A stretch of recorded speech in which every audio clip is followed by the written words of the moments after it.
Ele deixou uma pilha de dinheiro exposta só para ver até onde ela iria. Mas ela ignorou a fortuna e foi direto ao que ninguém ousava tocar. E desde então, nenhum dos dois conseguiu mais fugir daquele toque. Se você gosta de histórias de amor e romance, assista até o final.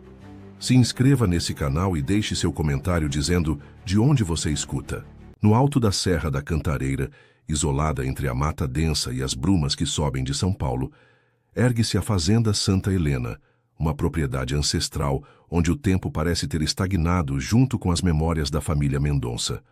A construção colonial, com suas paredes de pedra e seus corredores infinitos, abriga o último herdeiro do império cafeeiro que dominou o interior paulista por gerações. Adrian Mendonça, aos 32 anos, é um homem que trocou os escritórios espelhados da Faria Lima e os salões da alta sociedade paulistana por uma existência sombria e silenciosa, dedicada à autodestruição em câmera lenta e a jogos mentais que só ele compreende. Carrega nos ombros uma culpa que o consome há mais de 10 anos, a morte de sua irmã gêmea, Aline, tragicamente falecida em circunstâncias que jamais foram plenamente esclarecidas. Uma noite de dezembro de 2013, durante uma festa de Réveillon na fazenda, Aline foi encontrada no fundo do lago artificial da propriedade.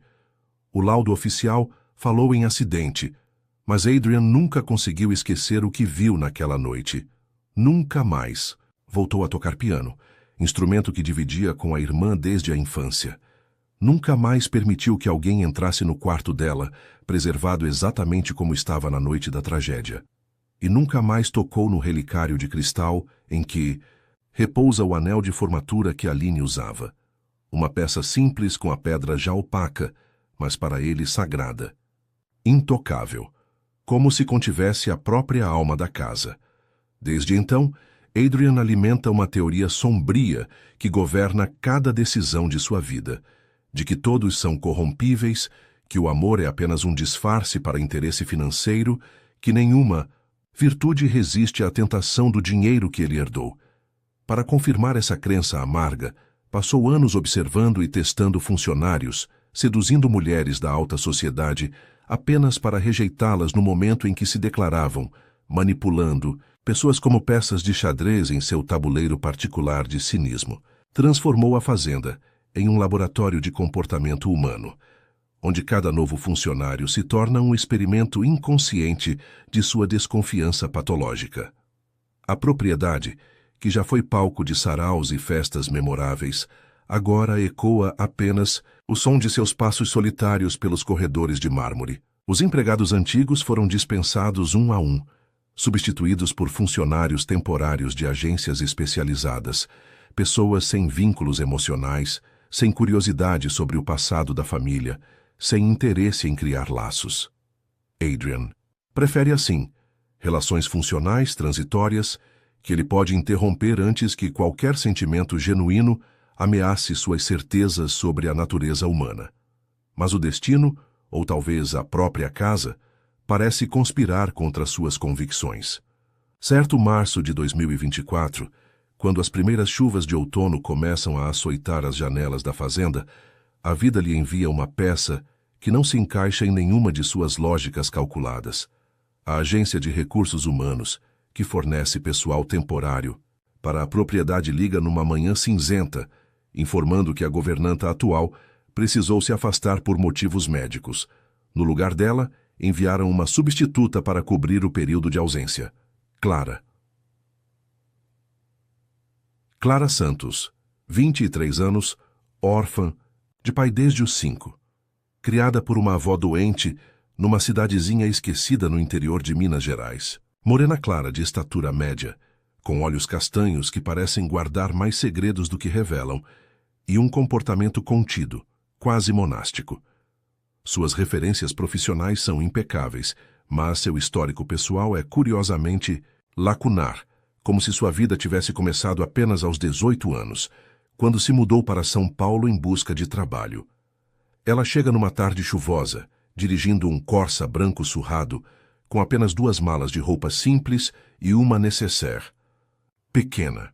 Adrian a observa da janela do escritório, enquanto ela para o carro em frente à entrada principal. Hesita alguns segundos antes de sair, como se estivesse reunindo coragem. Há algo em seus movimentos que o intriga.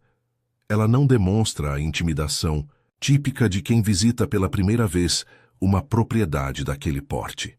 Em vez disso, seus olhos percorrem a fachada da casa com uma familiaridade estranha, quase nostálgica. Quando Clara finalmente toca a campainha, Adrian desce pessoalmente para recebê-la, algo que não faz há anos. Ela se apresenta com a voz baixa, os olhos fixos no chão. Mas quando finalmente o encara, ele sente um impacto que não consegue explicar.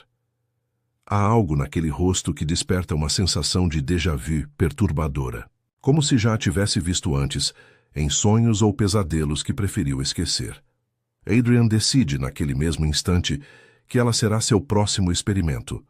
Mas, diferente dos outros, Clara será submetida ao teste definitivo, aquele que ele reserva para os casos especiais.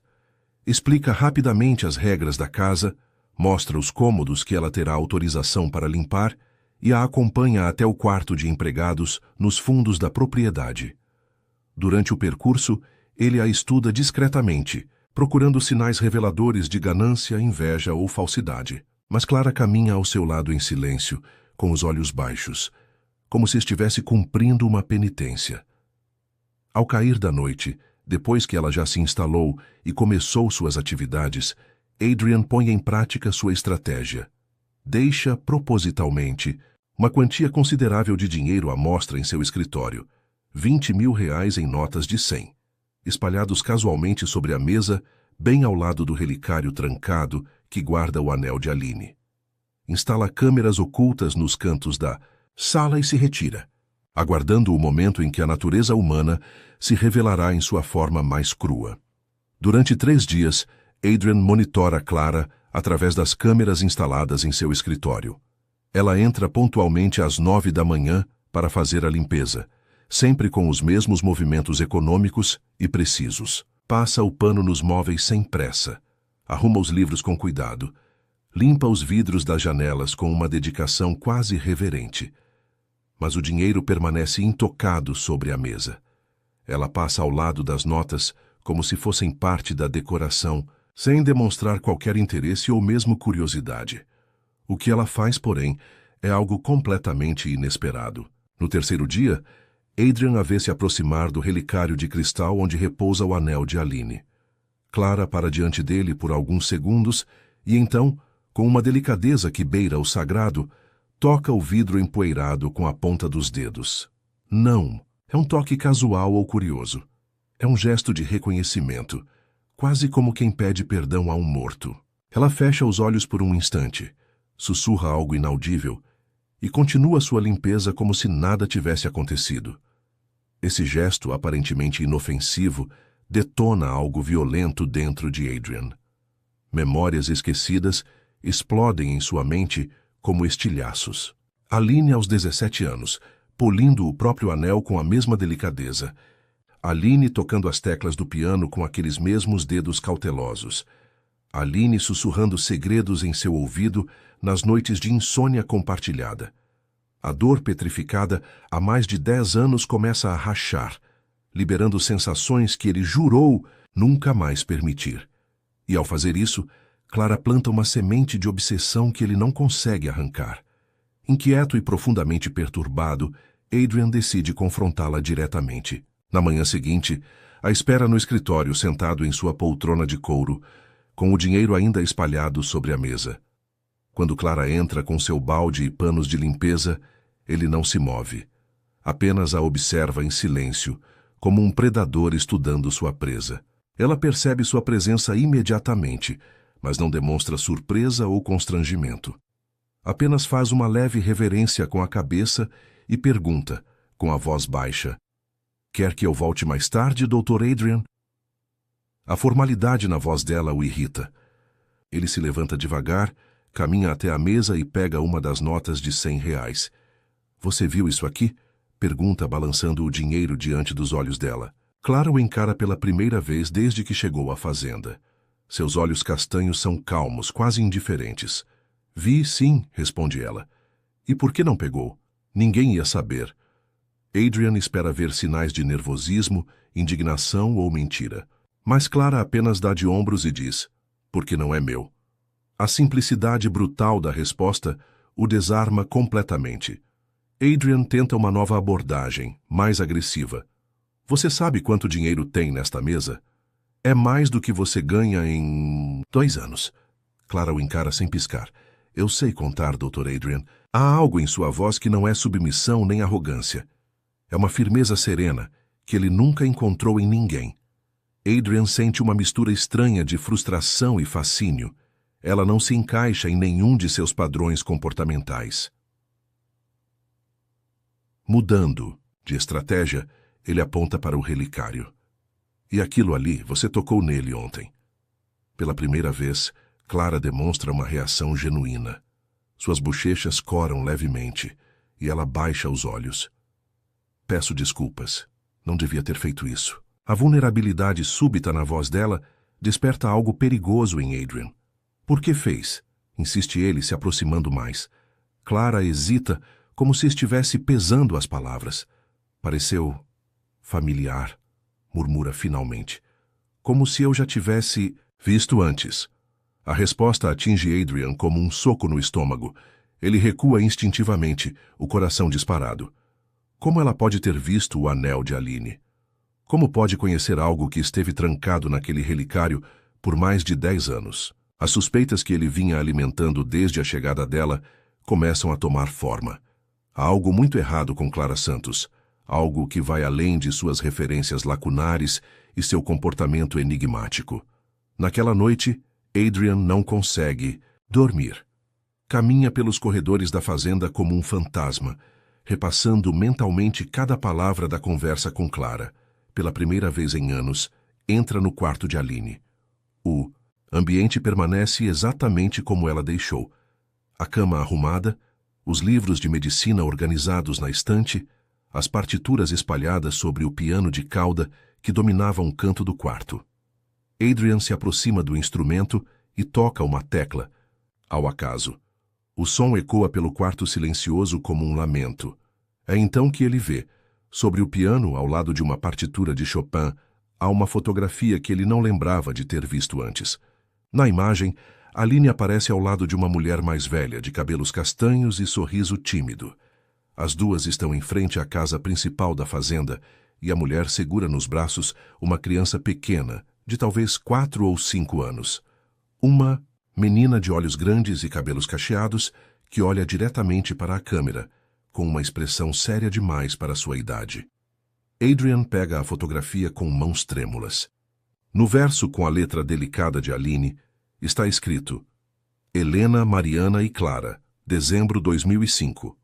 O nome atinge Adrian como uma revelação devastadora. Clara. A menina na fotografia é Clara. Mas como é possível? Que ligação sua família teve com uma criança do interior de Minas Gerais? E quem são Helena e Mariana? Pela primeira vez em anos, Adrian sente medo. Não o medo calculado de seus jogos mentais, mas um terror primitivo e visceral. Clara não é uma estranha que chegou, por acaso, à sua fazenda. Ela conhece sua família, conhece sua história. E mais perturbador ainda, ela sabia quem ele era quando decidiu vir trabalhar ali. A pergunta que o assombra pelo resto da noite é devastadora em sua simplicidade. Se Clara sabia tudo isso desde o começo, qual é o verdadeiro motivo de sua presença na fazenda Santa Helena? No dia seguinte, Adrian toma uma decisão que mudará o rumo de suas vidas para sempre. Ele vai descobrir quem é Clara Santos, custe o que custar. E quando encontrar as respostas que procura, talvez descubra, também verdades sobre si mesmo, que preferiria nunca conhecer. A caça começou, mas ele ainda não sabe se é o predador ou a presa. Adrian passa os dias seguintes mergulhado numa investigação silenciosa e obsessiva sobre o passado de Clara. Tranca-se em seu escritório com pilhas de documentos antigos da família, registros de funcionários, fotografias amareladas e até mesmo as agendas pessoais de seus pais. Cada papel examinado é uma tentativa desesperada de decifrar o enigma que Clara representa. Ele contrata discretamente um investigador particular de São Paulo, um homem especializado em casos delicados da alta sociedade, para rastrear a verdadeira história de Clara Santos. Enquanto espera os resultados da investigação, Adrian observa Clara com uma intensidade que beira a paranoia. Ele nota detalhes que antes passavam despercebidos.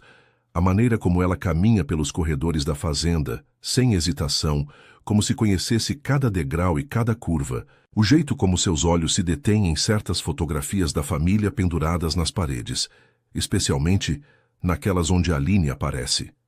E principalmente, a estranha familiaridade com que ela trata objetos pessoais que deveriam ser completamente desconhecidos para uma funcionária temporária. O que mais o perturba é a reação dela ao piano de Aline. Toda vez que Clara faz a limpeza da sala de música, ela se aproxima do instrumento com uma reverência quase religiosa. Adrian a flagra várias vezes passando os dedos sobre as teclas sem produzir som, como se estivesse lembrando de algo perdido no tempo. Em uma dessas ocasiões, ele a vê sussurrar para si mesma: "Perdão, Aline, eu tentei voltar antes." As palavras atingem Adrian como um raio. Como Clara pode falar com sua irmã morta, como se a conhecesse pessoalmente? A situação se torna ainda mais perturbadora quando Clara começa a demonstrar conhecimentos que uma simples governanta não deveria possuir. Durante o jantar, que eles compartilham em silêncio na cozinha, já que Adrian dispensou todos os outros funcionários, ela comenta casualmente sobre a receita do bolo de fubá que está servindo. Dona Helena sempre dizia que o segredo estava em peneirar a farinha 3 vezes. Adrian quase engasga com o próprio vinho. Helena era o nome da cozinheira da família durante sua infância e adolescência, uma mulher que trabalhou na fazenda por mais de 20 anos e morreu quando ele tinha 17 anos. "Como você sabe sobre Dona Helena?" Pergunta Adrian, tentando manter a voz casual. Clara para de comer e o encara com aquela expressão serena que tanto o desconcerta. "Minha avó me ensinou essa receita. Disse que aprendeu com uma amiga que trabalhou numa fazenda rica de São Paulo." A resposta é plausível, mas há algo na maneira como ela pronuncia o nome Helena que sugere uma intimidade maior do que uma simples receita transmitida de segunda mão. A tensão entre eles se intensifica a cada dia. Adrian se pega acordando no meio da madrugada, atormentado por sonhos onde Clara e Aline se misturam numa única figura que ora o acusa, ora o seduz. Durante o dia, ele luta contra um desejo crescente e perturbador de tocá-la, de forçá-la a revelar seus segredos através da proximidade física. Mas toda vez que se aproxima demais, Clara recua com uma naturalidade que não parece estudada, como se soubesse exatamente até onde pode ir, sem despertar o lado mais sombrio dele. O relatório do investigador particular chega numa manhã de 12 de abril, quando a garoa fina típica do outono paulista transforma a paisagem da fazenda numa aquarela desbotada. Adrian abre o envelope grosso com mãos trêmulas, preparado para descobrir verdades que podem mudar tudo. O que ele lê o deixa simultaneamente aliviado e aterrorizado. Clara Santos realmente existe nos registros oficiais. Nasceu em Pouso Alto, interior de Minas Gerais, e foi criada pela avó materna após a morte do pai. Mas há lacunas enormes em sua documentação pessoal, e o que é mais intrigante, sua mãe, Mariana Santos, não consta como falecida nos registros civis. Segundo o investigador, Mariana Santos desapareceu misteriosamente em dezembro de 2013, exatamente no mesmo mês em que Aline morreu. Ela foi vista pela última vez, saindo de um ônibus na rodoviária do Tietê, em São Paulo, carregando apenas uma mala pequena e um envelope pardo. Testemunhas relataram que ela parecia perturbada, falando sozinha sobre contar a verdade e não conseguir mais guardar o segredo. A partir desse ponto, Mariana Santos simplesmente desapareceu da face da terra. Mas a descoberta mais devastadora está nas últimas páginas do relatório. O investigador conseguiu rastrear registros antigos de funcionários da Fazenda Santa Helena e encontrou o nome de Mariana Santos na folha de pagamento de 1999 a 2006. Ela trabalhou como assistente pessoal de Eduardo Mendonça, o pai de Adrian, durante 7 anos. Segundo depoimentos de funcionários aposentados, Mariana era uma mulher bonita e inteligente, que rapidamente ganhou a confiança da família. Mas houve rumores, nunca confirmados, de um relacionamento inadequado entre ela e o patriarca. Adrian sente o mundo desmoronar ao seu redor enquanto assimila essas informações. Se os rumores eram verdadeiros, se realmente houve um caso entre seu pai e Mariana, então Clara, a possibilidade que se forma em sua mente é ao mesmo tempo repugnante e excitante. Clara pode ser sua meia-irmã, filha bastarda de Eduardo Mendonça, com uma funcionária que foi expulsa da propriedade para abafar o escândalo. O incesto implícito o enoja profundamente, mas também desperta nele uma excitação doentia que ele não consegue reprimir. Não pela perversão sexual, mas pela ruína emocional absoluta que essa revelação representa. Se Clara é sua irmã, então todos os sentimentos que ele vem desenvolvendo por ela são uma aberração. E se ela sabe dessa ligação familiar, o que parece cada vez mais provável, então sua presença na fazenda ganha contornos de uma vingança ou chantagem elaborada. Naquela noite, Adrian tenta se afastar dela, trancando-se em seu quarto e evitando qualquer contato. Mas Clara, como se percebesse sua angústia, bate suavemente em sua porta às 11 da noite. Dr. Adrian, sua voz ecoa baixa do lado de fora. Trouxe um chá para o senhor, o de camomila que Dona Helena costumava fazer quando o senhor não conseguia dormir. Mais uma vez o conhecimento impossível sobre sua infância. Adrian abre a porta numa fúria contida e a encara nos olhos. Quem é você de verdade, Clara? E não me venha com essa história de governanta temporária. Eu sei que você conhece, que esta casa conhece minha família. Clara permanece calma diante da explosão dele, segurando a xícara de chá como um escudo delicado. Seus olhos castanhos brilham com uma tristeza profunda, quando ela finalmente responde. Eu sou alguém que deveria ter voltado há muito tempo, Dr. Adrian. Alguém que tem uma dívida com os mortos desta casa.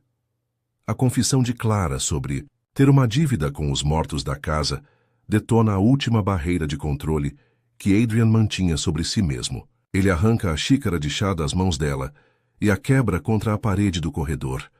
Os cacos de porcelana se espalham pelo chão como fragmentos de sua sanidade. Dívida com os mortos? Grita ele, agarrando Clara pelos braços. Que diabos? Isso significa? Fala logo quem você é. Clara não se esquiva do aperto, mas também não demonstra medo. Há uma resignação estranha em seus olhos, como se esse confronto fosse inevitável e até desejado. Minha mãe trabalhou nesta casa, diz ela com a voz baixa, mas firme. Ela me contava histórias sobre os meninos gêmeos que moravam aqui, Adrian e Aline. Dizia que eles eram especiais, que tinham uma ligação que ia além do normal entre irmãos. Adrian solta os braços dela como se tivesse tocado ferro em brasa. Sua mãe, Mariana Santos. O nome pronunciado por ele faz Clara fechar os olhos por um momento. Quando os reabre, há lágrimas contidas que ela se recusa a derramar. Minha mãe foi embora desta casa no final de 2006. Eu tinha 7 anos e não entendia por que ela chorava. Todas as noites. Só dizia que tinha feito algo terrível, que tinha traído a confiança de pessoas boas. Adrian sente o estômago se revirar. Sua suspeita sobre o caso entre Mariana e seu pai começa a se confirmar, mas há camadas de complexidade que ele ainda não compreende. E por que você voltou? Pergunta ele, tentando manter a voz sob controle. Se sua mãe foi embora por causa de algo terrível que fez, por que diabos você voltou para esta casa? Clara se afasta alguns passos e se apoia na parede do corredor. A luz fraca do lustre, de ferro forjado, projeta sombras dramáticas em seu rosto, fazendo-a parecer mais velha, mais cansada. Porque minha mãe está internada em um hospital psiquiátrico em Belo Horizonte há 10 anos. Desde janeiro de 2014. A data atinge Adrian como um murro. Janeiro de 2014, um mês após a morte de Aline. Ela enlouqueceu quando soube da morte. De Aline, continua Clara. Começou a falar coisas sem sentido sobre ter visto algo que não devia, sobre ter guardado um segredo que matou uma pessoa inocente. Os médicos diagnosticaram um surto psicótico grave. Ela passa meses calada, catatônica, mas quando tem episódios de lucidez, repete sempre o mesmo nome: Adrian. O nome ecoado por Clara ressoa no corredor como uma sentença de morte. Adrian. Sente as pernas fraquejarem. Sua mãe louca o menciona nos delírios. O que Mariana viu? Que segredo ela guardava? E mais importante, que ligação isso tem com a morte de Aline? O que sua mãe viu nesta casa? Pergunta ele, mas a voz sai como um sussurro rouco. Clara o encara com uma intensidade que ele nunca viu antes. Eu não sei, mas vim aqui para descobrir. Minha mãe era uma mulher equilibrada, trabalhadora, honesta. O que quer que tenha acontecido nesta casa foi forte o suficiente para destruir completamente a mente dela. Ela dá um passo em direção a Adrian e ele recua instintivamente. Você sabe o que aconteceu na noite em que Aline morreu. Eu vejo nos seus olhos, vejo a culpa que você carrega.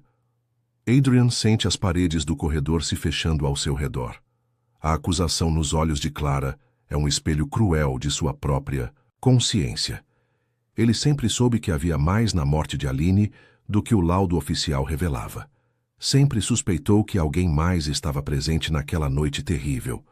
Mas a possibilidade de que Mariana tenha testemunhado a tragédia adiciona uma dimensão nova e aterrorizante aos seus pesadelos.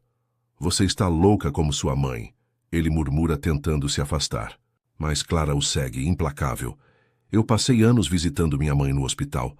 Anos escutando ela murmurar seu nome entre lágrimas. Ela não fala seu nome com ódio, Adrian.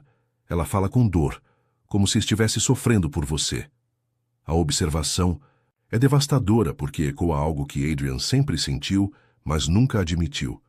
A sensação de que alguém mais sofria por Aline além dele. Naquele momento, como se a própria casa conspirasse para intensificar o drama, as luzes do corredor piscam e se apagam. O gerador de emergência demora alguns segundos para entrar em funcionamento, deixando-os em completa escuridão. Na escuridão absoluta, Adrian sente a respiração de Clara próxima a ele. O perfume suave de lavanda que ela usa se mistura ao ar carregado de umidade e memórias antigas. Por um instante insano, ele tem vontade de tocá-la, de puxá-la contra si e esquecer todo o resto. Quando as luzes de emergência finalmente se acendem, projetando uma luminosidade avermelhada e fantasmagórica pelo corredor, Adrian vê que Clara está chorando. Lágrimas silenciosas que ela não tenta esconder. Eu não vim aqui para te acusar, diz ela com a voz embargada. Vim porque preciso entender o que aconteceu com minha família. Minha mãe está morrendo devagar naquele hospital. E eu sei que a chave para salvá-la está nesta casa. Adrian sente algo se partindo dentro de seu peito. A dor na voz de Clara ecoa sua própria angústia, criando uma ponte emocional perigosa entre eles. Sem pensar no que está fazendo, ele estende a mão e toca o rosto dela, enxugando uma lágrima, com o polegar. O contato é elétrico, despertando sensações que ele passou anos reprimindo. Clara não se afasta. Em vez disso, ela fecha os olhos e se apoia no toque dele, como se estivesse sedenta de qualquer gesto de humanidade. Se eu te contar o que sei, sussurra Adrian, você pode não suportar a verdade. Clara abre os olhos e o encara com uma determinação férrea. Eu já não suporto a mentira. A resposta dela é simples, mas carregada de uma coragem que Adrian perdeu há muito tempo. Naquele momento, com as luzes vermelhas de emergência criando uma atmosfera infernal ao redor deles, ele toma uma decisão que mudará suas vidas para sempre. Então venha comigo, diz ele pegando a mão dela. Há uma parte desta casa que está trancada desde a morte de Aline. Se você quer a verdade sobre sua mãe, sobre minha irmã, sobre nós, está lá. Mas uma vez que você souber, não há como voltar atrás. Clara entrelaça os dedos dele com uma firmeza que o surpreende. Eu não quero voltar atrás, responde ela. Eu quero seguir em frente, finalmente. Adrian guia Clara através dos corredores da fazenda, como quem conduz uma alma perdida pelos círculos do inferno. Suas mãos ainda estão entrelaçadas. e ele pode sentir o pulso acelerado dela através dos dedos finos e frios. Eles sobem uma escada de madeira que geme sob seus pés. Passam por retratos ancestrais, cujos olhos parecem acompanhar cada movimento, até chegarem a uma porta dupla de mogno escuro, selada com correntes e um cadeado antigo. Esta é a ala leste, explica Adrian, tirando uma chave do bolso. Foi aqui que tudo começou. E foi aqui que tudo terminou. O cadeado se abre com um clique metálico que ecoa pelo corredor silencioso. As correntes caem no chão com um barulho de ferro velho, e Adrian empurra as portas pesadas. O ar que escapa do ambiente fechado carrega um cheiro de mofo, perfume antigo e algo indefinível que faz Clara recuar instintivamente. Adrian acende as luzes e Clara se vê em um ambiente que parece congelado no tempo. É um salão amplo, com pé direito alto e janelas enormes que dão para o jardim interno da fazenda. Móveis cobertos por lençóis brancos criam formas fantasmagóricas espalhadas pelo ambiente, mas o que domina o centro da sala é um piano, de cauda negro lustrado como um espelho, com partituras ainda abertas sobre a estante. Mesmo coberto por uma camada fina de poeira, o instrumento mantém uma presença majestosa e perturbadora. Era aqui que Aline passava a maior parte do tempo, diz Adrian, sua voz ecoando pelo ambiente vazio. Ela dizia que este piano tinha uma alma própria, que respondia aos seus sentimentos. Clara se aproxima do instrumento com passos cautelosos, como se estivesse entrando em território sagrado. Quando vê as partituras abertas, seu coração dispara. São peças de Chopin, as mesmas que ela aprendeu a tocar em segredo, usando um teclado velho que sua avó conseguiu comprar quando ela tinha 12 anos. Sua irmã tocava Chopin? Pergunta Clara, tocando levemente uma das páginas amareladas. Adrian se aproxima, e o calor de seu corpo próximo a ela desperta uma tensão elétrica no ar. Era a especialidade dela, principalmente os noturnos. Dizia que eram como confissões musicais. Ele para ao lado de Clara, tão próximo que ela pode sentir seu perfume masculino misturado ao cheiro de madeira antiga da sala. Clara observa atentamente as anotações manuscritas nas margens das partituras. São observações técnicas, mas também comentários pessoais que revelam a personalidade de Aline. Tocar com mais paixão aqui. Esta passagem é sobre perda. Lembrar do que mamãe dizia sobre expressar a dor. Lágrimas começam a formar nos olhos de Clara enquanto ela lê. É como se estivesse conhecendo Aline através de suas palavras íntimas. Ela era especial, murmura Clara. Adrian a observa com uma intensidade perturbadora. Você fala como se a tivesse conhecido. A observação dele faz Clara parar de respirar por um momento. Há algo nas palavras manuscritas de Aline que desperta memórias fragmentadas em sua mente. Imagens borradas de uma menina de cabelos cacheados tocando piano, de risos compartilhados, de segredos sussurrados. Mas são lembranças que não fazem sentido, porque Clara tinha apenas 7 anos quando saiu da fazenda. Adrian continua a guiá-la pelo salão, mostrando outros objetos que pertenciam a Aline. Uma estante com livros de medicina. Ela sonhava em ser cardiologista. Um cavalete com uma pintura inacabada do jardim da fazenda. E no canto mais distante da sala, algo que faz Clara cambalear. Um retrato a óleo de uma menina pequena, de cabelos cacheados e olhos grandes, sentada no colo de uma mulher morena de sorriso tímido. Meu Deus, sussurra Clara, aproximando-se do quadro. Sou eu e minha mãe. Adrian se posiciona atrás dela e sua voz soa perigosamente próxima ao ouvido dela. Aline pintou este quadro em 2006. Ela disse que queria eternizar. As meninas que iluminaram nossa casa. Eu nunca entendi o que ela quis dizer. Até agora. Clara sente as pernas fraquejarem. Como Aline pode ter pintado um retrato dela se elas nunca se conheceram? Ou se conheceram? As memórias fragmentadas em sua mente começam a se reorganizar em imagens mais nítidas. Ela e uma menina loira correndo pelo jardim da fazenda. As duas tocando piano juntas, 4 mãos em um teclado, sussurrando segredos debaixo da escada principal, prometendo serem amigas para sempre. Eu me lembro, sussurra Clara, tocando o quadro com dedos trêmulos. Lembro de Aline. Brincávamos. Juntas quando eu era pequena. Ela me ensinou as primeiras notas no piano. Adrian sente o mundo girar ao seu redor. Se Clara brincava com Aline, se elas tinham uma amizade de infância, então toda a estrutura de suas suspeitas precisa ser reconstruída. Clara não é uma estranha investigando a morte de sua irmã. Ela é alguém que perdeu Aline tanto quanto ele, mas a revelação seguinte é ainda mais devastadora. Clara se afasta do quadro e caminha até uma mesa antiga coberta por um lençol. Quando o remove, encontra cartas. Dezenas de cartas escritas em papel cor-de-rosa com a caligrafia infantil de uma criança. São cartas endereçadas a Aline, minha melhor amiga, assinadas por Clara, que nunca vai esquecer de você. Adrian pega uma das cartas e lê em voz alta. Querida Aline, mamãe disse que a gente vai embora da fazenda, mas eu prometo que vou voltar quando crescer. Você sempre vai ser minha irmã de coração. Cuida do nosso piano até eu voltar. A data no final da carta é de dezembro de 2006. Vocês eram amigas, murmura Adrian, olhando para Clara com uma mistura de compreensão e horror.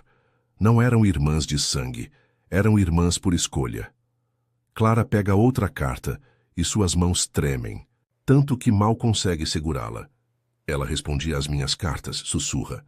Por anos Aline me mandava cartas contando sobre a vida na fazenda, sobre os estudos, sobre você.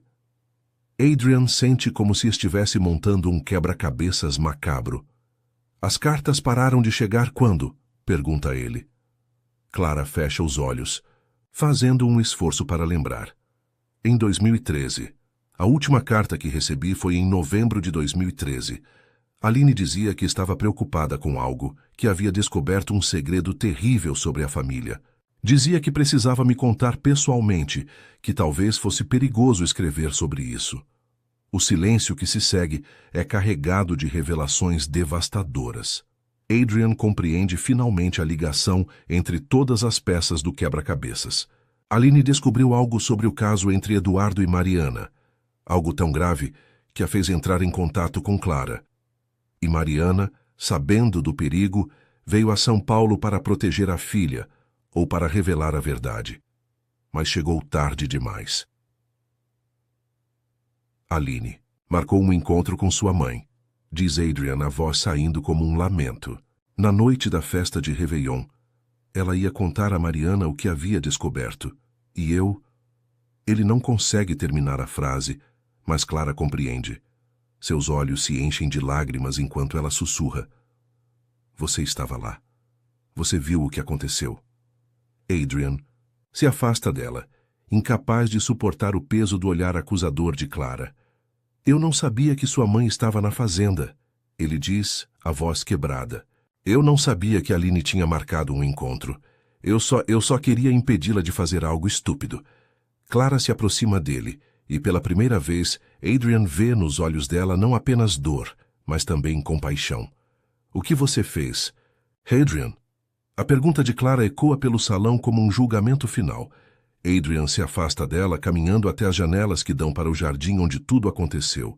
A lua cheia ilumina o lago artificial, transformando sua superfície em um espelho negro que reflete memórias terríveis.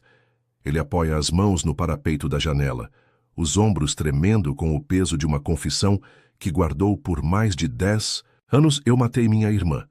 As palavras saem como um sussurro rouco, mas ecoam pelo ambiente com a força de uma explosão. Clara sente o ar escapar de seus pulmões. Mesmo suspeitando, mesmo se preparando para essa revelação, ouvi-la pronunciada é como levar uma punhalada. Não foi um acidente, continua Adrian ainda de costas para ela. Eu a empurrei. Ela caiu na água, bateu a cabeça na borda de pedra do lago, morreu na hora. Clara se apoia na mesa das cartas, as pernas bambas, ameaçando não sustentá-la. Por quê? Consegue murmurar. A pergunta simples carrega o peso de anos de dor, de mistério, de uma mãe enlouquecida em um hospital psiquiátrico. Adrian fecha os olhos, e quando os reabre há lágrimas que ele não derrama há uma década. Porque eu descobri o que ela estava fazendo. Sua voz é um lamento gutural. Naquela noite depois da festa, eu a vi saindo escondida da casa. Segui ela até o jardim. Ela estava esperando alguém no gazebo próximo ao lago. Quando vi que era sua mãe, Fiquei ainda mais intrigado. Aline nunca mencionou que mantinha contato com funcionários antigos. Adrian se vira para encarar Clara, e o que ela vê em seus olhos é uma dor tão profunda que por um momento ela esquece sua própria angústia. Eu me escondi atrás das árvores e escutei a conversa entre elas. Sua mãe estava desesperada, implorando para Aline não contar o que havia descoberto. Dizia que isso destruiria toda a família, que algumas verdades eram perigosas demais. Clara sente o coração disparar.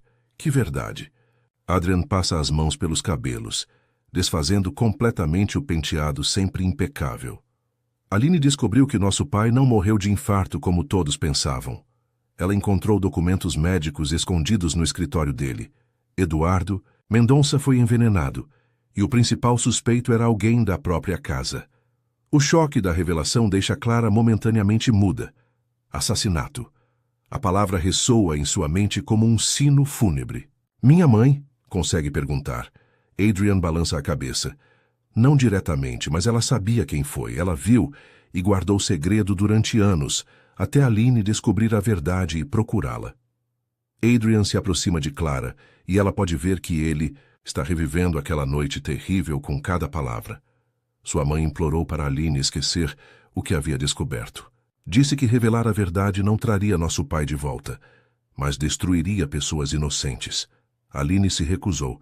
Ela disse que tinha direito de saber quem assassinou nosso pai e que levaria as provas para a polícia. E então, Clara mal consegue articular as palavras. Então eu saí do esconderijo, Adrian confessa, a voz embargada. Eu estava completamente transtornado. Meu pai assassinado, minha irmã investigando sozinha, uma ex-funcionária com segredos. Eu gritei com as duas. Exigi que Aline me contasse tudo imediatamente. Adrian para de falar, perdido na memória daquela noite. Clara o observa lutando com demônios internos que ela está apenas começando a compreender. Aline se recusou a falar na frente da sua mãe. Disse que era algo que só dizia respeito a nós dois. Sua mãe tentou ir embora, mas eu a impedi. Queria respostas. Foi quando tudo desandou, continua ele, a voz cada vez mais baixa. Aline ficou furiosa comigo por ter seguido ela, por ter intimidado sua mãe. Começamos a discutir. Eu nunca tinha visto minha irmã tão alterada. Ela gritou que eu sempre fui controlador, que nunca a deixei ter vida própria, que até nossos pais eram reféns do meu temperamento. Clara sente uma pontada de compreensão dolorosa. Ela está vendo Adrian não como o homem frio e calculista que conheceu, mas como um irmão desesperado, tentando proteger sua família da única maneira que sabia. A discussão escalou. Adrian prossegue. Aline disse que ia embora da fazenda, que não aguentava mais viver sob meu controle, que ia se mudar para São Paulo, estudar medicina longe de mim, e que antes de ir, ia entregar as provas do assassinato de nosso pai para a polícia, mesmo que isso destruísse nossa família. Eu perdi completamente o controle. A confissão sai como um soluço. Agarrei o braço dela, tentei impedi-la de ir embora. Ela se desvencilhou e correu em direção à casa. Eu corri atrás dela. Quando a alcancei na beira do lago, segurei ela pelos ombros e gritei que ela não podia me abandonar. Que éramos uma família, que precisávamos ficar juntos. O silêncio que se segue é carregado de horror. Clara pode visualizar a cena. 2 irmãos gêmeos à beira de um lago, uma discussão que se tornou violenta, um momento de descontrole que mudou tudo para sempre. Aline tentou se soltar. Adrian continua, as lágrimas finalmente rolando por seu rosto. Ela disse que me amava, mas que não podia mais viver sendo minha sombra, que precisava descobrir quem ela era longe de mim. E eu não conseguia aceitar. Empurrei ela, não para machucá-la, mas para fazê-la parar de tentar ir embora. Ela cambaleou para trás, tropeçou na borda de pedra do lago. Ouvi o barulho da cabeça dela batendo na pedra, o som mais terrível que já escutei na vida. Adrian se deixa cair em uma poltrona antiga, o corpo curvado pelo peso da culpa. Quando corri para ajudá-la, já era tarde. Aline estava na água, imóvel, com sangue se espalhando ao redor da cabeça. Sua mãe estava gritando, em choque total. Ela viu tudo. Clara sente o mundo girando ao seu redor. Sua mãe testemunhou o irmão matando a própria irmã. Foi isso que a fez enlouquecer. Sua mãe me ajudou a tirar Aline da água. Adrian continua, a voz quebrada. Tentamos ressuscitação, mas não funcionou. Mariana estava em pânico, repetindo que era culpa dela, que se não tivesse contado sobre o assassinato de nosso pai, nada disso teria acontecido. Clara compreende finalmente a extensão da tragédia. Todos se culpavam pela morte de Aline. Eu implorei para sua mãe não contar para ninguém que havia sido um acidente durante uma discussão. Ela concordou, em troca de uma coisa, que eu esquecesse para sempre a investigação sobre a morte do meu pai, que deixasse os mortos descansarem em paz. Adrian levanta os olhos para Clara, e neles há uma súplica desesperada por compreensão. Sua mãe foi embora naquela mesma noite. Eu organizei tudo para parecer um acidente isolado. Subornei pessoas, alterei evidências, mas Mariana não aguentou o peso do segredo. Um mês depois, soube que ela havia enlouquecido. Clara sente um ódio e uma compaixão simultâneos por Adrian. Ele destruiu 2 famílias tentando proteger uma terceira. Agora você sabe tudo, Adrian sussurra. Eu sou um assassino. Matei a única pessoa que realmente amava neste mundo. Destruí a mente de sua mãe no processo. Clara o observa em silêncio por longos minutos, processando a confissão. Quando finalmente fala, sua voz é surpreendentemente calma. E quem matou seu pai, Adrian? Porque essa história ainda não acabou. A pergunta de Clara sobre quem matou Eduardo Mendonça paira no ar como uma lâmina afiada. Adrian levanta a cabeça, os olhos vermelhos, fixos nela, e pela primeira vez desde que começou sua confissão, demonstra hesitação. Essa é a parte que eu nunca consegui aceitar, murmura ele. A parte que me atormentou tanto quanto a morte de Aline. Clara se aproxima dele devagar, como quem se aproxima de um animal ferido. Você sabe quem foi. Não é uma pergunta, é uma constatação. Adrian fecha os punhos, as articulações esbranquiçadas pela tensão. Aline encontrou os documentos médicos escondidos no cofre do escritório de nosso pai.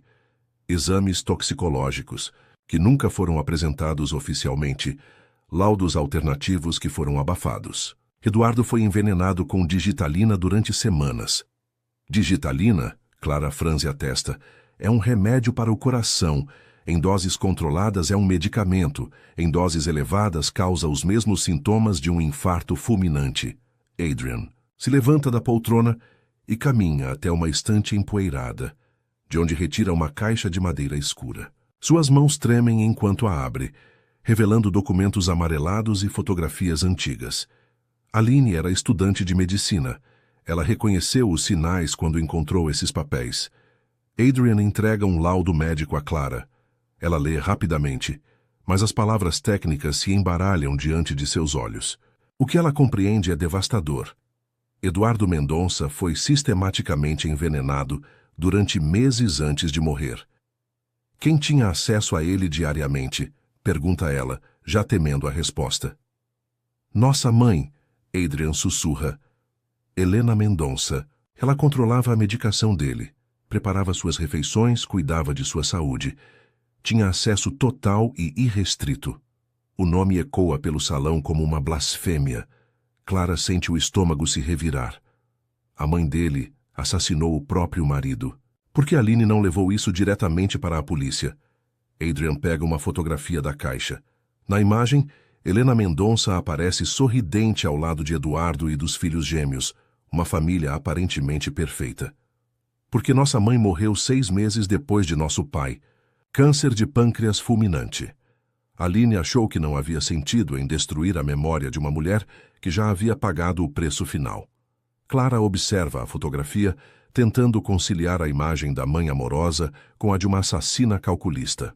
Mas havia mais. Adrian continua, sua voz cada vez mais baixa. Aline descobriu o motivo do assassinato. Encontrou cartas, documentos, evidências de um caso extraconital que durou anos. Clara sente o coração disparar. Um caso com quem? Adrian a encara nos olhos, e neles há uma dor que transcende a culpa pela morte da irmã. Com minha mãe, Clara, Eduardo traiu Helena durante anos com Mariana, sua mãe. O choque é tão grande que Clara precisa se apoiar na parede para não cair. Minha mãe e seu pai. A revelação reorganiza completamente sua compreensão dos eventos. Helena descobriu o caso e envenenou o marido por vingança? Consegue perguntar. Adrian balança a cabeça. Não foi só vingança. Helena descobriu que Eduardo estava planejando se separar dela para ficar com Mariana. Ia dividir os bens da família, dar metade de tudo para uma funcionária. Minha mãe nunca me contou. Clara sussurra, as pernas bambas. Adrian se aproxima dela, e pela primeira vez seu olhar demonstra compaixão genuína. Mariana tentou terminar o relacionamento várias vezes. As cartas que Aline encontrou provam isso. Sua mãe sabia que o caso estava destruindo uma família, que estava colocando você em perigo também. Clara começa a compreender a complexidade da tragédia que destruiu 2 famílias. Helena matou seu marido para impedir que ele abandonasse tudo por minha mãe, murmura ela. E minha mãe foi embora da fazenda porque se sentia culpada pela morte dele. Adrian confirma com um movimento de cabeça. Mariana nunca soube que Eduardo foi assassinado. Ela acreditou que ele morreu de infarto natural, pouco depois de ela terminar o relacionamento. A culpa a consumiu. Por isso ela enlouqueceu quando soube da morte de Aline. Clara conecta as peças finais do quebra-cabeças. Ela acreditava que estava sendo punida por ter causado indiretamente a morte de Eduardo. E quando Aline morreu também, Adrian completa o raciocínio. Ela viu um padrão de destruição, que começou com o caso extraconital. Na mente fragilizada dela, tudo era consequência de suas ações. O silêncio que se segue é pesado como chumbo. Clara e Adrian estão face a face com a verdade completa. 2 famílias destruídas por um triângulo amoroso que terminou em assassinato, morte acidental e loucura. Agora você entende por que eu me tornei o que sou, Adrian diz, a voz embargada. Cresci acreditando que meus pais tinham um casamento perfeito. Descobri que tudo era mentira, que minha mãe era uma assassina, que meu pai traía a família. E eu me tornei pior que todos eles. Matei minha própria irmã. Clara o observa por longos minutos, vendo não mais o homem frio e calculista que a recebeu na fazenda, mas um menino perdido que nunca conseguiu processar a traição de todos que amava. Lentamente, ela estende a mão e toca o rosto dele. Adrian se encolhe inicialmente como se o toque a queimasse, mas então se entrega ao contato. Você não é pior que eles, Clara sussurra. Você era um irmão desesperado tentando proteger Aline da única maneira que sabia. O que aconteceu foi um acidente durante uma discussão. Não foi premeditado como o envenenamento de seu pai. Adrian fecha os olhos e lágrimas quentes molham a mão de Clara.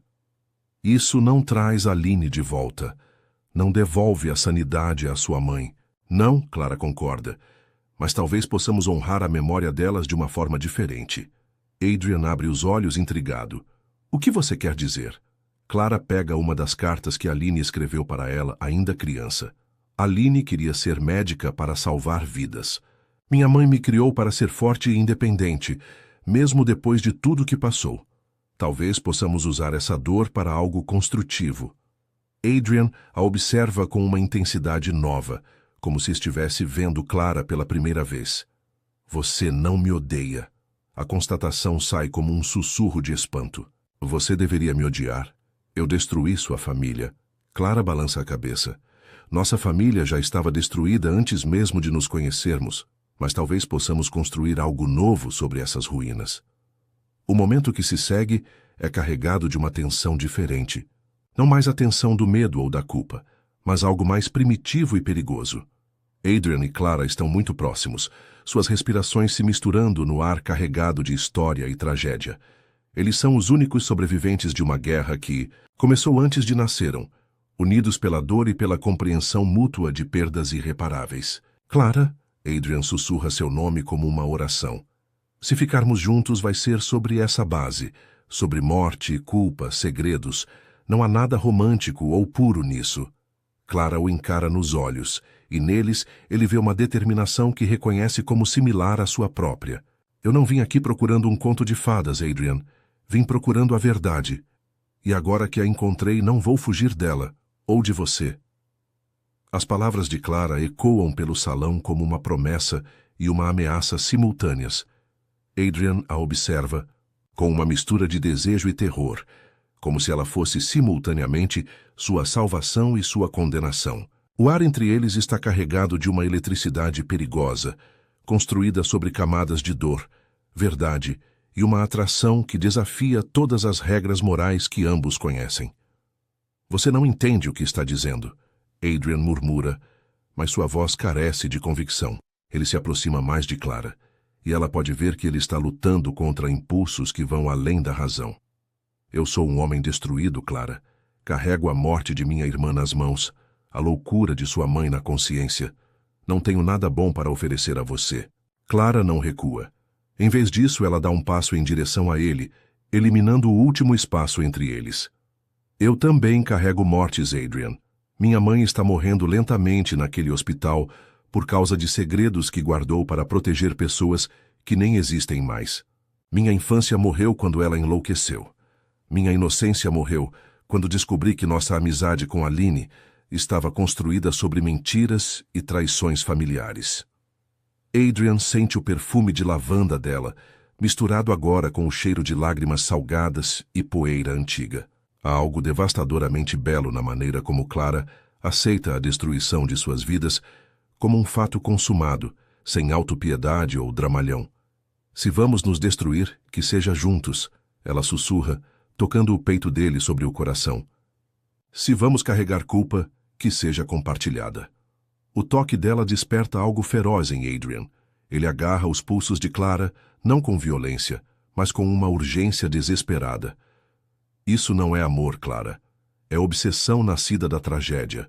É duas pessoas quebradas tentando se completar com pedaços cortantes. Ela o encara sem piscar. E o que há de errado nisso? Pelo menos é honesto, pelo menos é real. A sinceridade brutal dela quebra a última resistência de Adrian. Ele puxa Clara contra si e a beija com uma fome que vem sendo reprimida desde o dia em que ela tocou o relicário de Aline. É um beijo violento, desesperado, que gosta mais de guerra do que de romance. Clara responde com a mesma intensidade, como se estivesse tentando devorar todas as dores dele e fazer delas suas próprias. Quando se separam, ambos estão sem ar. Adrian apoia a testa na dela, e suas vozes se misturam em sussurros rouco. Isso vai nos destruir, ele murmura. Eu sei, Clara responde. Mas talvez essa seja a única maneira de nos reconstruirmos. Há uma sabedoria amarga nas palavras dela, que Adrian reconhece como similar à sua própria filosofia cínica sobre o amor. Naquele momento, como se a própria fazenda conspirasse para selar o destino deles, um temporal típico do outono paulista explode sobre a propriedade. Relâmpagos iluminam as janelas do salão, criando sombras dramáticas que dançam pelas paredes.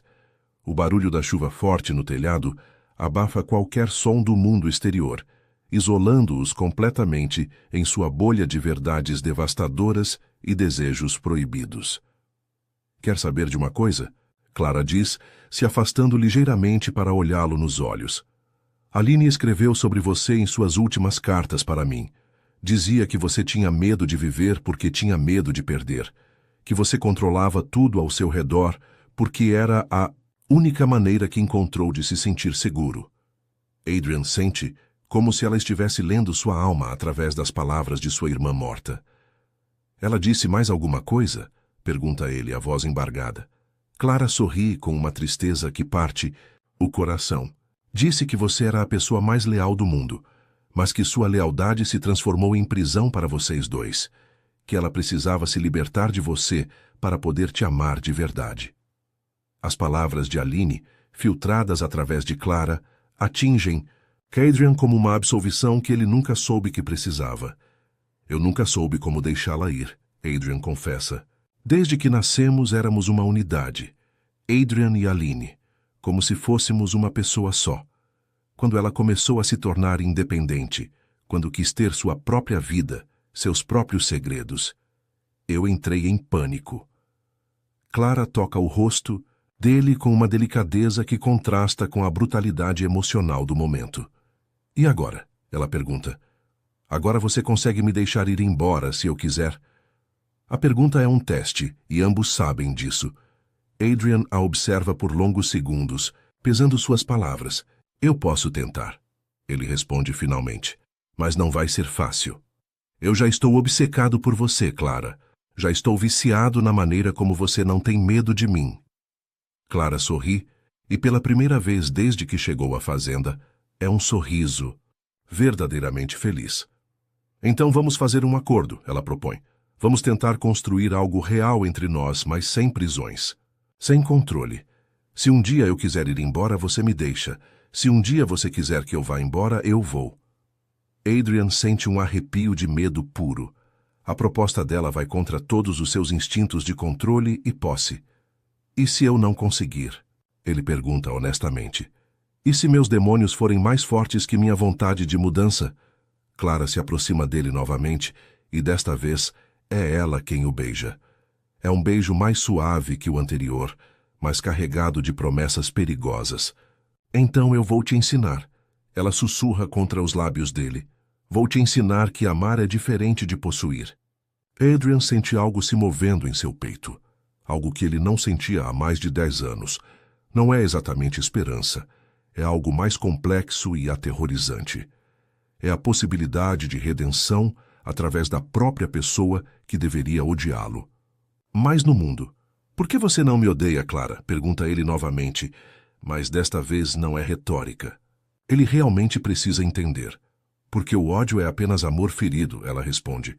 E eu amei Aline, amei minha mãe, e agora estou começando a amar você.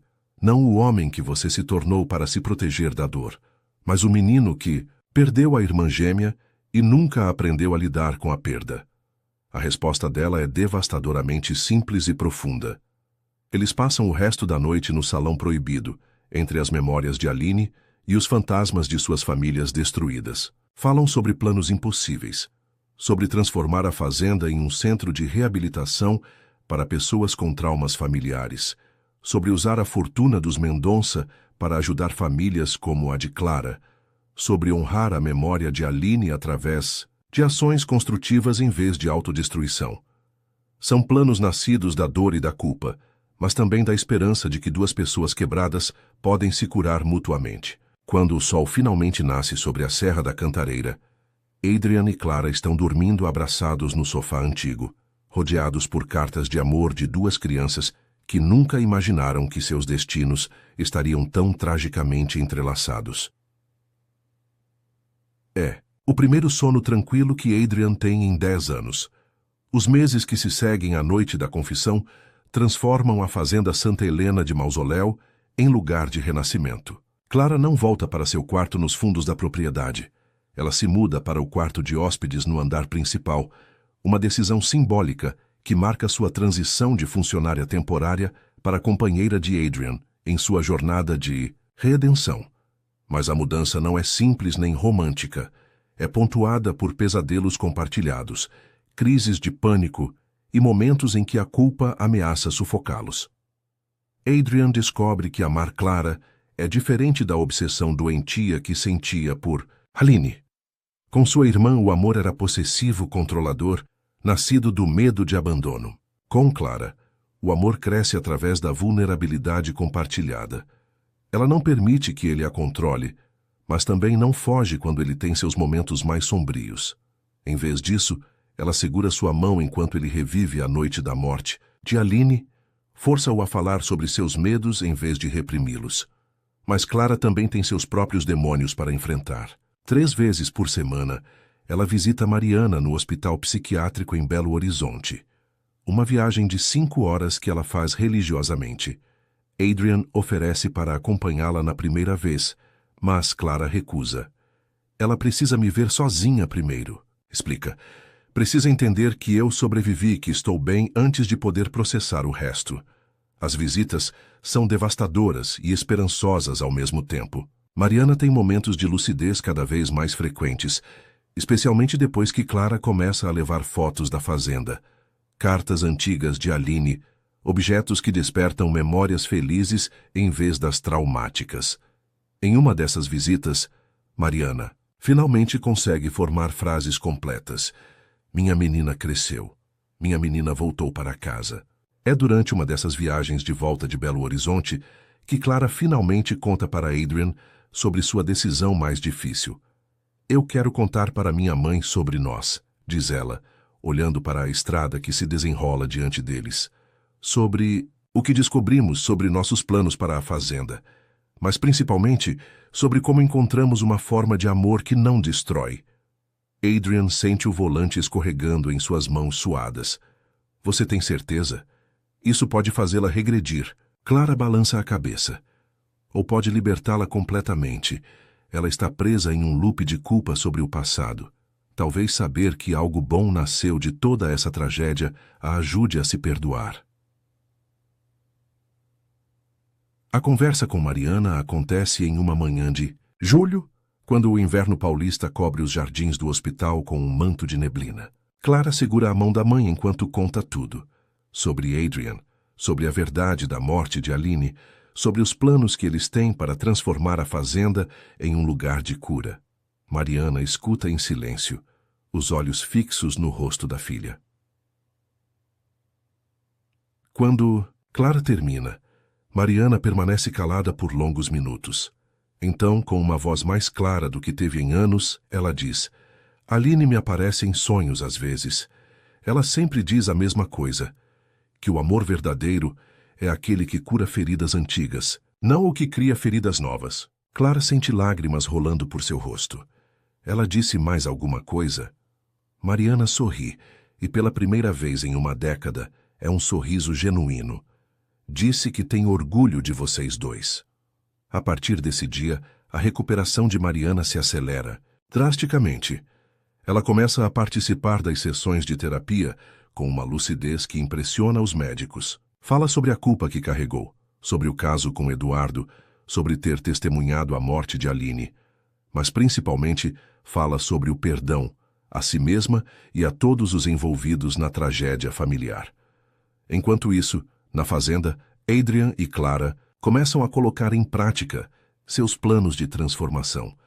Eles contratam uma equipe de arquitetos especializados em espaços terapêuticos para reformar a propriedade. A ala leste, onde os segredos foram revelados, se torna o coração do projeto. Um centro de arte-terapia onde pessoas com traumas familiares podem se expressar através da música, pintura e escrita. O piano de Aline, depois de meses silencioso, volta a soar. Clara, que havia aprendido piano escondida em sua adolescência, toca as partituras que Aline deixou. Adrian, relutantemente no início, volta a tocar também. Eles descobrem que tocar juntos é uma forma de honrar Aline sem se perder na dor de sua ausência. Mas nem tudo é transformação suave. Há momentos em que Adrian volta a seus padrões antigos de controle, especialmente quando Clara começa a trabalhar diretamente com outros sobreviventes de traumas familiares. A possibilidade de ela encontrar propósito fora dele desperta seus medos mais profundos de abandono. Em uma dessas crises, ele chega a trancá-la no quarto, implorando para ela não sair da fazenda naquele dia. Clara não grita, nem se desespera. Em vez disso, ela senta no chão ao lado da porta trancada e começa a conversar com ele através da madeira. Adrian, você se lembra do nosso acordo sobre amor sem prisões? A voz dela é calma, mas firme. Eu não vou embora porque você me libertou. Mas se você me prender, eu vou embora porque você me traiu. As palavras atingem Adrian como um banho de água fria. Ele abre a porta imediatamente, encontrando Clara ainda sentada no chão, os olhos tristes, mas não raivosos. Me desculpa, ele sussurra se ajoelhando ao lado dela. Eu ainda tenho tanto medo. Clara o abraça, e ele pode sentir que ela também está tremendo. Eu também tenho medo, ela admite. Medo de que você se canse de trabalhar tanto para ser diferente. Medo de que um dia você acorde e perceba que pode ter uma vida mais fácil, sem mim. A admissão mútua do medo os aproxima ainda mais. Eles percebem que o amor verdadeiro não é a ausência de medo, mas a escolha diária de confiar um no outro, apesar dos medos. É uma lição que precisam reaprender constantemente, especialmente quando a pressão de transformar suas vidas em algo construtivo se torna esmagadora. O primeiro grupo de pacientes chega à fazenda em setembro, quando a primavera paulista começa a despertar os jardins do longo sono de inverno. São 8 pessoas de idades variadas, todas carregando traumas familiares diferentes. Uma mulher que perdeu a filha por negligência médica, um homem cujo pai cometeu suicídio após um escândalo financeiro, uma adolescente que sobreviveu a anos de abuso doméstico. Ver essas pessoas pela primeira vez é devastador e libertador para Adrian e Clara. Devastador porque cada história ecoa aspectos de suas próprias tragédias. Libertador porque percebem que não estão sozinhos em sua jornada de transformar dor em propósito. Somos todos sobreviventes, Clara diz para Adrian naquela primeira noite, depois que os pacientes se recolhem aos quartos reformados da fazenda. Mas agora somos sobreviventes com uma missão. Adrian a observa enquanto ela organiza as atividades do dia seguinte e sente algo que não experimentava desde a infância: orgulho genuíno. Não orgulho possessivo ou controlador, mas o orgulho de ver alguém que ama crescer e florescer. Clara não é mais a moça assombrada que chegou à fazenda com 2 malas e segredos. Ela se tornou uma curandeira, usando suas próprias feridas para ajudar outros a sarar. Eu te amo. Ele diz de repente, as palavras saindo sem planejamento. Clara para de escrever e o olha, um sorriso lento se formando em seus lábios. Eu sei, responde ela. E eu te amo também. Mas o mais importante é que estamos aprendendo a nos amar de um jeito que não machuca. Adrian se aproxima dela e beija sua testa. Um gesto simples que carrega o peso de uma promessa renovada diariamente. Escolher o amor que cura em vez do amor que destrói. 2 anos depois da noite em que todos os segredos vieram à tona, a fazenda, Santa Helena ressoa com uma sinfonia diferente. O som do piano não é mais melancólico, é esperançoso. Vozes de pessoas em terapia se misturam ao canto dos pássaros nos jardins reformados. O lago onde Aline morreu foi transformado em um memorial vivo. Um jardim aquático com plantas medicinais e um pequeno gazebo onde os pacientes fazem sessões de meditação e reflexão. Clara, agora com 25 anos, desenvolveu uma metodologia própria de terapia através da arte, combinando música, pintura e escrita para ajudar sobreviventes de traumas familiares. Sua tese de mestrado em psicologia, que ela cursa na USP enquanto administra o centro, se baseia inteiramente no trabalho desenvolvido na fazenda. O título é uma homenagem discreta à amiga perdida. Harmonia após a dissonância. Como a arte-terapia pode transformar traumas familiares em propósito de vida. Adrian, aos 34 anos, descobriu que sua verdadeira vocação não estava nos negócios da família, mas na administração de projetos sociais. Ele criou uma fundação que replica o modelo da Fazenda Santa Helena em outras regiões do Brasil, sempre com o cuidado de adaptar cada projeto às necessidades locais. Mas o mais importante é que ele aprendeu a delegar, a confiar em equipes, a liderar sem controlar. A mudança não foi fácil, ele ainda tem recaídas ocasionais, mas Clara está sempre lá para lembrá-lo de que crescer é um processo, não um evento único. O momento mais significativo de transformação acontece em uma manhã de dezembro de 2026, exatamente 13 anos após a morte de Aline. Clara desperta cedo e encontra Adrian sentado no piano da sala principal, tocando uma melodia que ela nunca ouviu antes. Não é Chopin nem qualquer clássico conhecido. É uma composição original, melancólica, mas não triste, nostálgica, mas não desesperada. É para ela? Clara pergunta, se aproximando do piano. Adrian continua tocando enquanto responde. É para todas elas. Para Aline, para sua mãe, para minha mãe, para todas as mulheres que foram destruídas pelos segredos desta família. Mas também é para você, para nós, para a possibilidade de que o amor pode ser diferente. Clara senta ao lado dele no banco do piano e coloca as mãos sobre as teclas, criando uma harmonia que complementa a melodia dele. É a primeira vez que conseguem tocar juntos sem que o fantasma de Aline paire entre eles. Naquele mesmo dia, eles Recebem uma ligação que muda tudo novamente. Mariana, que havia recebido alta do hospital psiquiátrico 6 meses antes e estava morando em uma casa de repouso próxima à fazenda, pede para falar com os dois. Quando chegam à casa de repouso, encontram-na sentada no jardim, mais lúcida e presente do que esteve em 15 anos. Eu quero voltar para casa, ela diz, surpreendendo a ambos. Não para Minas Gerais, para a fazenda.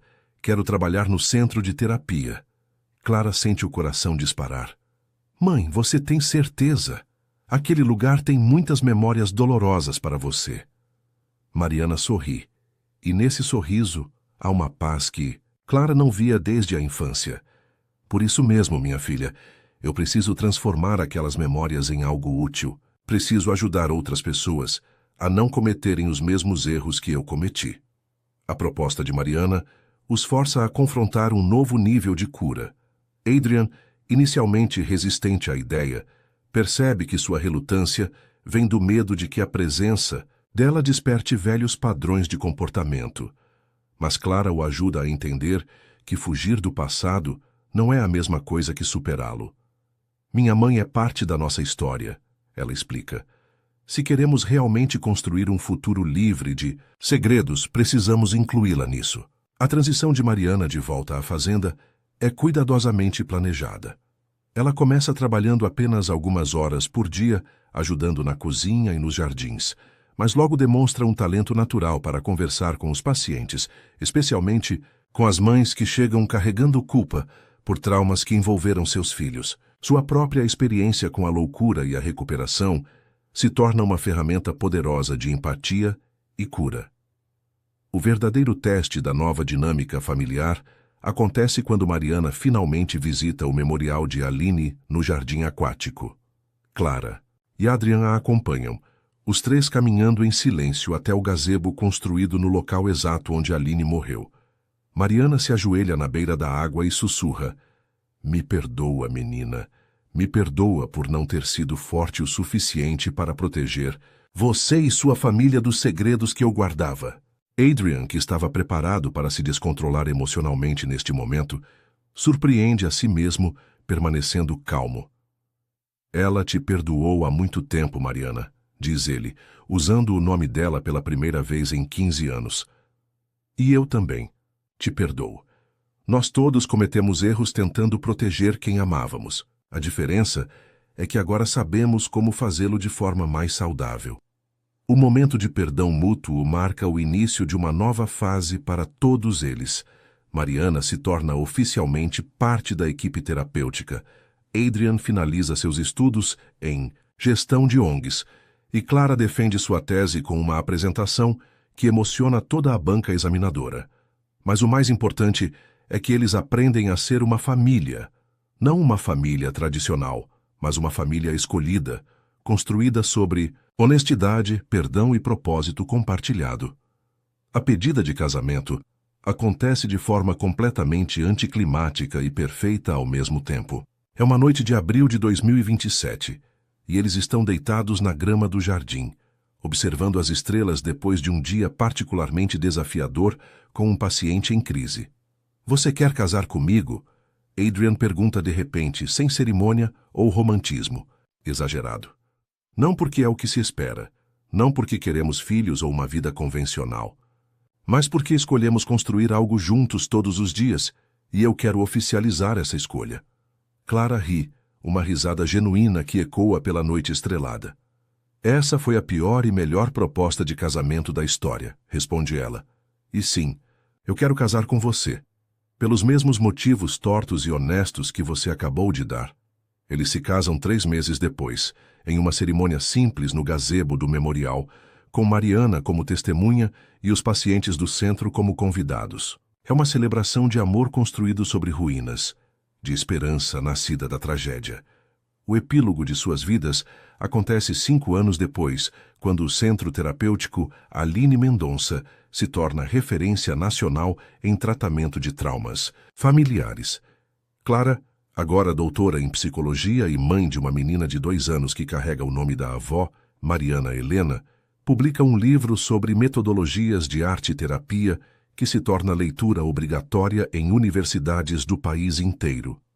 Adrian, que nunca imaginou ser pai, descobre que a paternidade lhe ensina uma lição final sobre amor sem controle. Observar sua filha crescer com liberdade, curiosidade e segurança emocional o cura de feridas que nem sabia que ainda carregava. Ela vai ter a infância que nós não tivemos, ele diz para Clara numa manhã, enquanto observam a pequena Mariana, Helena correr pelos jardins da fazenda. Mariana, agora com 62 anos e completamente recuperada, se tornou uma das terapeutas mais respeitadas do centro. Sua especialidade é ajudar famílias a superarem segredos que as destroem de dentro para fora. Segredos são como veneno, ela costuma dizer para os pacientes. Quanto mais tempo ficam guardados, mais tóxicos se tornam. Mas quando expostos à luz da verdade e do perdão, perdem o poder de destruir. Na parede principal do centro, há uma fotografia em preto e branco. Adrian, aos 17 anos, sentado ao piano ao lado de Aline. Mas ao lado dessa foto, há outra, colorida e recente. Adrian, Clara e Mariana, tocando piano a 6 mãos, sorrindo para a câmera, com a pequena Mariana Helena no colo de Clara. É uma imagem que representa perfeitamente a filosofia que governa suas vidas. O passado não pode ser mudado, mas pode ser transformado em fonte de sabedoria e compaixão. Todas as noites, antes de dormir, Adrian ainda ouve o som do vento nas árvores da fazenda e por um momento pensa em Aline, mas já não é uma lembrança que o paralisa de dor. É uma conversa silenciosa com uma irmã que ele finalmente aprendeu a amar sem possuir, a honrar sem se destruir. E ao lado dele, Clara dorme tranquila, sabendo que construíram juntos algo que suas famílias destruídas nunca conseguiram. Um amor que cura em vez de ferir, que constrói em vez de demolir, que liberta em vez de aprisionar. Eles provaram que, até mesmo das ruínas mais devastadoras, pode nascer algo